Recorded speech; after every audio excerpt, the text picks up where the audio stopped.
айланайындар, байкелер. Ооба, эл шайлады силерди, эл шайлады. Эми бардыгы эмес да 90%, 100% ел колдогон жок да.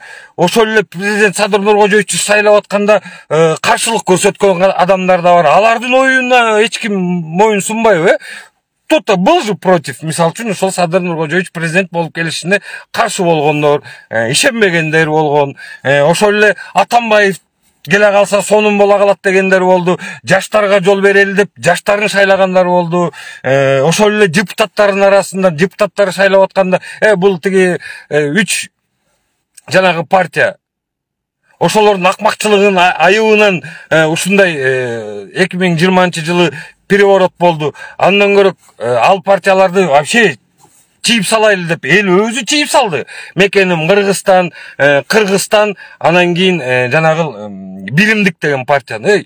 Эч ким азыр алар 2-3 партия, это 3 партия тең утопия партия да. Булар азыр кайра жаңыдан тимеле жап-жаш жүз таптакыр вообще эчтекеге аралашпаган балдарды алып келип туруп ошол катарына коюп туруп ат салышка чыкса шайлабайт эл.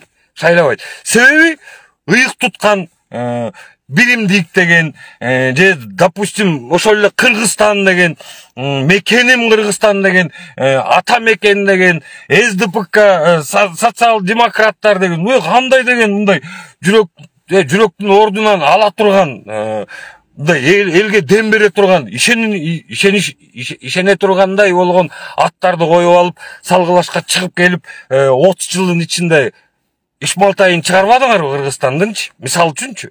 Мисал калганда ошондой эле да турабы тургандар. Анан кийин бийликке жеткенден кийин эле астыктында мейли көпчүлүгү колдоп тур, макул. Көпчүлүк менен 20 миңде 30 миң деген шайлоочулар менен болуп депутат болуп турсаңар, макул, артыңарда элиңер бар экен.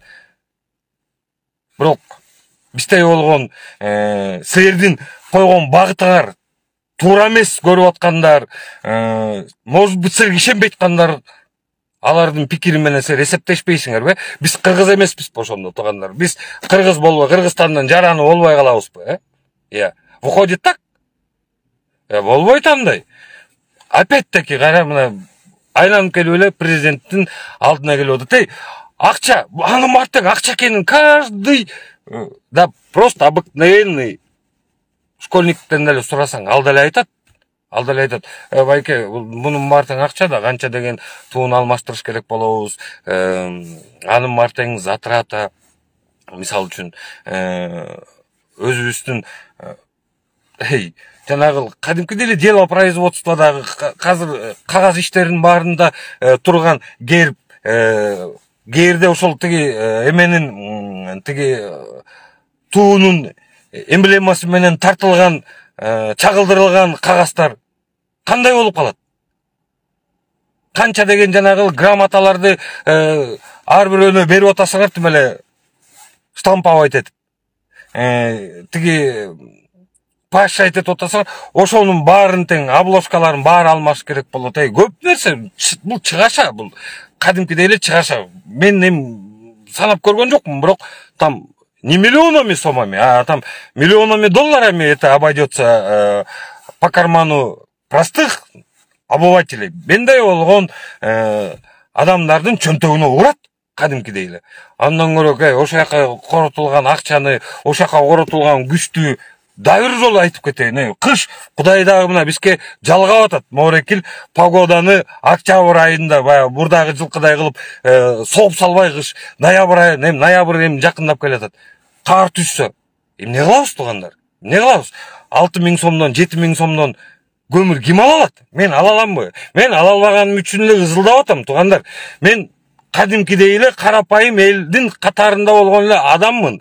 Мен дагы ошо үнүмдү жеткизип алгым келип атат да, айланайындар. Бизге арзан көмүр бергиле, продуктуларды арзандаткыла, бензин арзан болсун.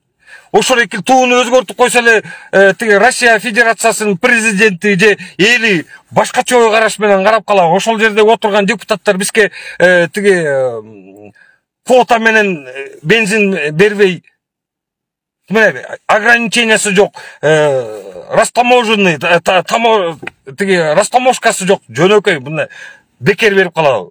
Бербейді да.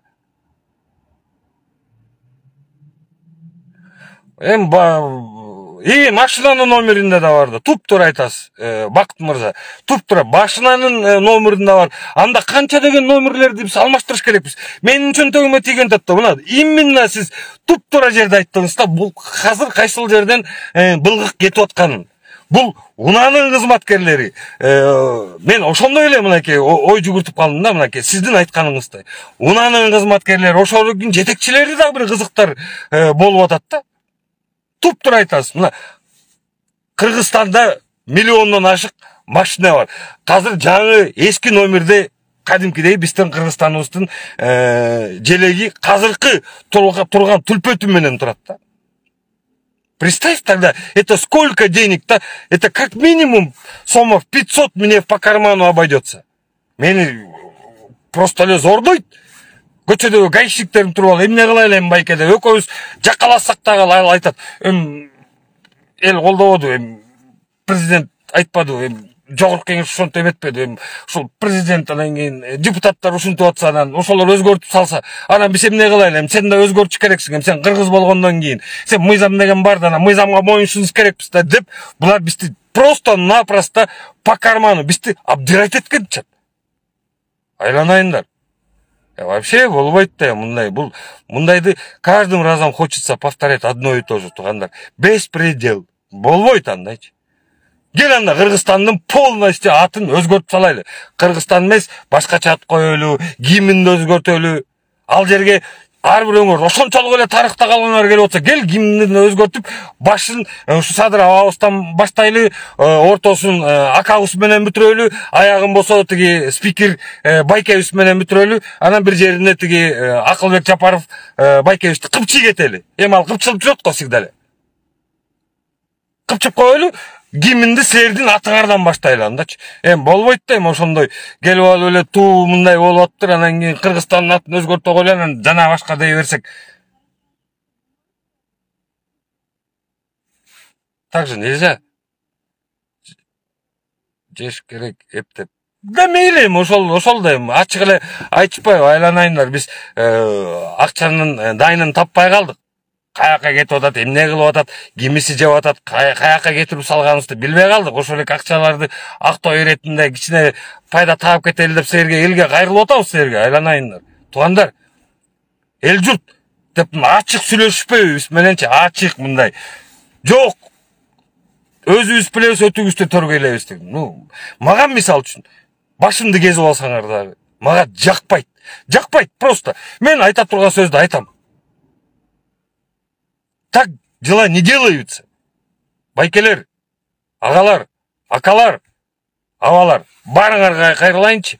Бизде ошентип бөлбөсөк болбой калды азырчы. Илгери байке деген эле мода эле, азыр аба, аке, жаке. Окуу китептерди дагы алмаштырыш керек болуп калат дейт. Туп-тура айтасыз, вообще турбайбы, буга даже Министерство образования да кызыктар турбайбы. Туп-тура айтып атасыз, аякты алмаштырыш керек болуп калат. Ар бир мен ошо желек эле канча деген акчага папада айтетебиз деп атсак, туп-тура айтып атасыңар, мынакей. Номерлер бар, дагы эмнелер, толгон токой нерселер бар. Тетиги дүйнө жүзүндө канча посольствобуз бар, ошонун астында илинип турган желектердин баарын тең алмаштырыш керек болот. Алмаштырыш керек. Вообще негизи могул бийлик башында турган агаларыбыздын акыл эсине мен мээлерин мындай түшүнө албай койдум да. Чем они рассуждают деп, кантип ойлонуп атат булар деп.